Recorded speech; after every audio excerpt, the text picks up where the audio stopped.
नमस्कार,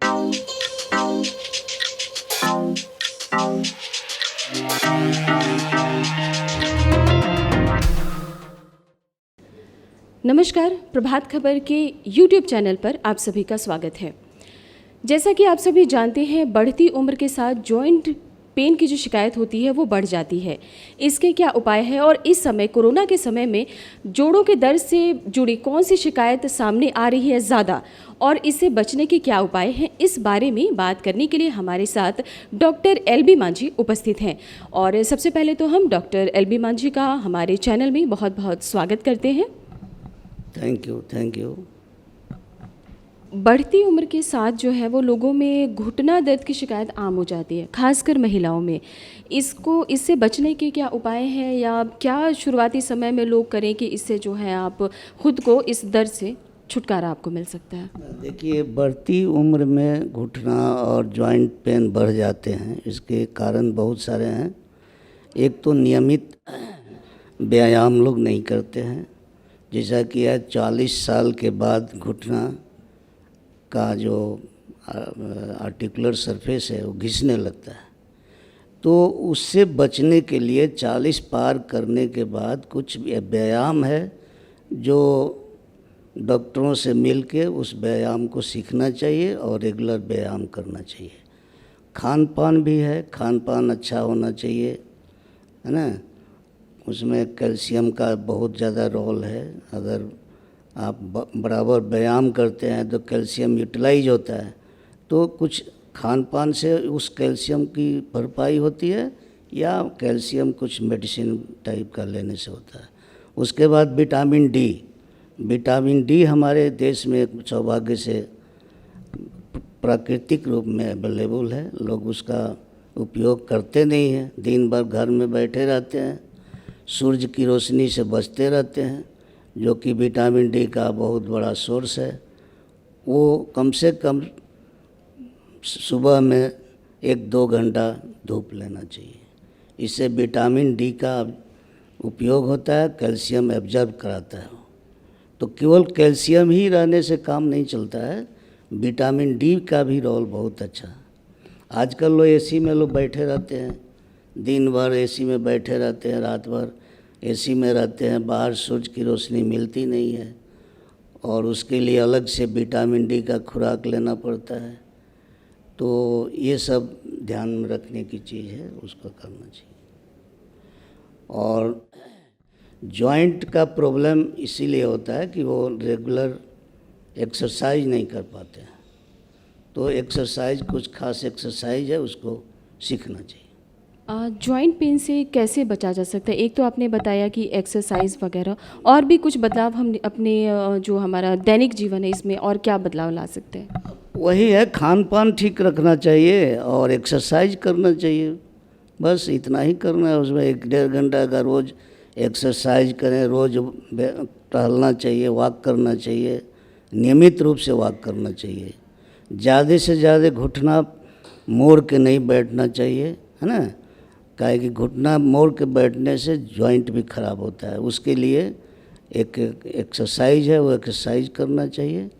और 40 के बाद, खासकर 40 के बाद औरतों में ये प्रॉब्लम ज़्यादा है, क्योंकि लैक्टेटिंग मदर होती है, माँ बच्चों को दूध पिलाती है, उससे कैल्शियम का ह्रास होता है बराबर, हैं। तो उन लोगों को ज़्यादा ध्यान देना चाहिए, कैल्शियम बराबर लेना चाहिए, वॉक करना चाहिए और एक्सरसाइज करना चाहिए। फिजियोथेरेपी जो है वो कितना फ़ायदेमंद होता है ऑर्थोपेडिक पेशेंट्स के लिए खासकर? फिजियो तो वही बोले ना कि एक्सरसाइज वही फिजियो ही कराते हैं। कुछ खास एक्सरसाइज रहता है जो कि मसल को और बोन जॉइंट को, दोनों को कंडीशन ठीक रखता है। तो उसके लिए फिजियोथेरापिस्ट से मिलना चाहिए या अपने आके डॉक्टर से मिल, डॉक्टर लोग भी कुछ बता देते हैं एक्सरसाइज, उसको करना चाहिए। कैल्शियम की डेफिशिएंसी होने पर कैल्शियम की मेडिसिन की सेवा कब तक करनी चाहिए और ये कितना फ़ायदेमंद होता है? देखिए, कैल्शियम एब्जॉर्ब विटामिन डी के द्वारा होता है। अगर कोई खास बीमारी, जैसे क्रोनिक बीमारी होती है कुछ, जिसमें क्रोनिक डायरिया हो गया, डिसेंट्री हो गया, या कोई इन्फेक्शन हो गया, या डायबिटीज़ हो गया, तो उसमें ज़्यादा कैल्शियम का एब्जॉर्प्शन नहीं होता है और कमी हो जाती है। तो उस समय खासकर ध्यान देने की ज़रूरत है। उसमें कुछ कैल्शियम अलग से हम लोग देते हैं विटामिन डी के साथ, ताकि कैल्शियम को विटामिन डी एब्जॉर्ब करावे। पोस्ट कोरोना का इफ़ेक्ट जो है वो हड्डियों की कमज़ोरी को बढ़ा रहा है, या इस समय कोरोना के समय में मतलब कुछ जोड़ों के दर्द से जुड़े कुछ अलग समस्याएं जो है वो आपको देखने को मिली हैं? बहुत अच्छा ही पूछे हैं आप। कोरोना के समय में लोग जो है उस समय ये थोड़ा हर बीमारी हो जाती है तो उसमें कमजोरी होती है, इसलिए कि एक तो कारण है कि ट्रीटमेंट के द्वारा लोग कॉर्टिकोस्टेरॉइड लेते हैं, स्टेरॉइड लेते हैं। स्टेरॉइड लॉन्ग टाइम तक लेने से हड्डी कमज़ोर हो जाती है, साथ ही साथ मसल भी फैटिक हो जाता है। नॉर्मल काम मसल का नहीं रहता है, वो कमज़ोर हो जाती है, जिसके चलते ज़्यादा जोड़ों पर जोर पड़ता है। एक्सरसाइज उस समय भी करते रहना चाहिए ड्यूरिंग बीमारी की, जिस समय बीमारी रहती है उस समय भी एक्सरसाइज करना चाहिए। डॉक्टर साहब, अभी क्योंकि कोरोना का समय चल ही रहा है, लोग घरों में बैठे हुए हैं, तो आप क्योंकि बैठना भी आपने जैसे बताया कि एक्सरसाइज करना बहुत ज़रूरी है, तो आप जो है ऑर्थो के पेशेंट्स को या हमारे नॉर्मल जो दर्शक हैं उन्हें क्या सलाह देना चाहेंगे? नॉर्मल सलाह यही है कि आप अपना रूटीन काम करते हुए एक्सरसाइज करें, नियमित रूप से वॉक करें, खान पान करें, तंदुरुस्त रहें और मास्क पहने और दो गज भी दूरी का हमेशा ख्याल रखें। हम लोग यही पेशेंट को बताते हैं।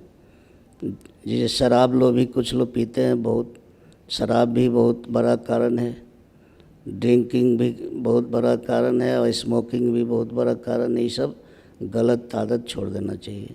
नी रिप्लेसमेंट को लेकर जो है लोगों में एक गलत धारणा है और वो डरे हुए रहते हैं। उनको लगता है कि घुटना काट कर जो है वो नया घुटना लगाया जाता है, या इस ऑपरेशन को करवाने के बाद में वो जो है आने वाले समय में उनको परेशानी होती है। इस तरह की कई सारी लोगों के मन में जो है वो गलत चीज़ें बैठी हुई हैं, तो आप इसके बारे में बताएं लोगों को। देखिए, ये गलत इसलिए वो लोग समझते हैं क्योंकि इस बात को समझते नहीं हैं, है ना।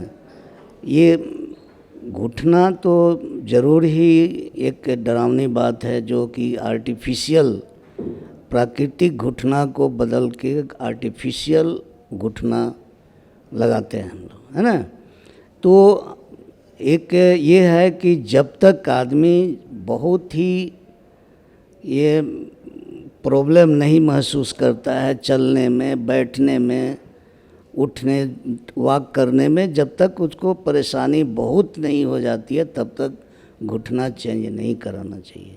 ये बात सही है, क्योंकि एक प्राकृतिक जो जोड़ है उसको बदल के आर्टिफिशियल जोड़ लगाते हैं। तो 100% तो कुछ भी कहा नहीं जा सकता है, लेकिन आज का डेवलप्ड टेक्नोलॉजी ऐसा आ गया है कि घुटना जो है प्राकृतिक घुटना के समकक्ष बना दिया जाता है, जिसमें लोग चुका मुका भी बैठ सकते हैं, सीढ़ी भी चढ़ सकते हैं और सब कुछ कर सकते हैं। इसमें डरने की कोई बात नहीं है। लेकिन अगर अच्छा सर्जन से आप ऑपरेशन करवाते हैं तो मेरे समझ से कोई प्रॉब्लम नहीं है। लेकिन घुटना तब चेंज करवाना चाहिए जब बिल्कुल उनको परेशानी से अब रहा नहीं जा रहा है, वॉक नहीं कर पाते हैं, बैठ नहीं पाते हैं, चल नहीं पाते हैं, तब कराना चाहिए। आम गरीब लोगों में अगर इस तरह की समस्या आती है तो आपके यहाँ रिम्स में किस तरह की व्यवस्था है? देखिए, गरीबों के लिए तो यहाँ हर काम हम लोग बढ़िया से करते हैं। यहाँ पर आजकल आयुष्मान मैंने सारी दुनिया में, इंडिया में चल रहा है। रिम्स में भी आयुष्मान के तहत हम लोग सारा काम कर रहे हैं, है ना। एक पैसा भी खर्च नहीं होता है। घुटना बदलते हैं, कूल्हा बदलते हैं, है ना। एक पैसा मरीजों का खर्च नहीं होता है। और जिनके पास कार्ड नहीं है, जो उनका आयुष्मान के अंतर्गत नहीं आते हैं और कम पैसा में कराना चाहते हैं तो भी हो जाता है। यहाँ पर रहने की भी अच्छा व्यवस्था है। अगर वो अपना ये अलग रूम लेना चाहते हैं तो हमारे यहाँ बहुत ही सस्ता दाम में 5 स्टार होटल के जैसा रूम बना हुआ है। पेइंग वार्ड जिसको बोलते हैं, बहुत कम दाम में यहाँ रेंट में हम लोग देते हैं। कॉटेज है जो कि 200-250 रुपया पर डे पर उनको रूम मिल जाता है, एसी रूम मिल जाता है, अटैच बाथरूम मिल जाता है, 2 रूम रहता है। तो जिनके पास आयुष्मान नहीं है वो भी यहाँ पर करा सकते हैं। 60-70 हज़ार रुपया घुटना बदलने में लगता है और करीब करीब 1-आध लाख रुपया का बढ़िया से बढ़िया इम्प्लांट आता है कुल्ला के लिए। हम डॉक्टर एल.बी. मांझी का बहुत बहुत धन्यवाद करते हैं कि उन्होंने हमें अच्छी और बहुत ही अहम जानकारी दी कि आप जो है बढ़ती उम्र के साथ कैसे जॉइंट पेन से छुटकारा पा सकते हैं। आपको नियमित एक्सरसाइज करनी है। इस कोरोना काल में भी आपको घर में रहकर जो है नियमित रूप से अपने खान पान पर खास ध्यान देना चाहिए। एक बार फिर से हम उनका बहुत बहुत धन्यवाद करते हैं। प्रभातखबर.com, विश्वास वही, रफ्तार नहीं।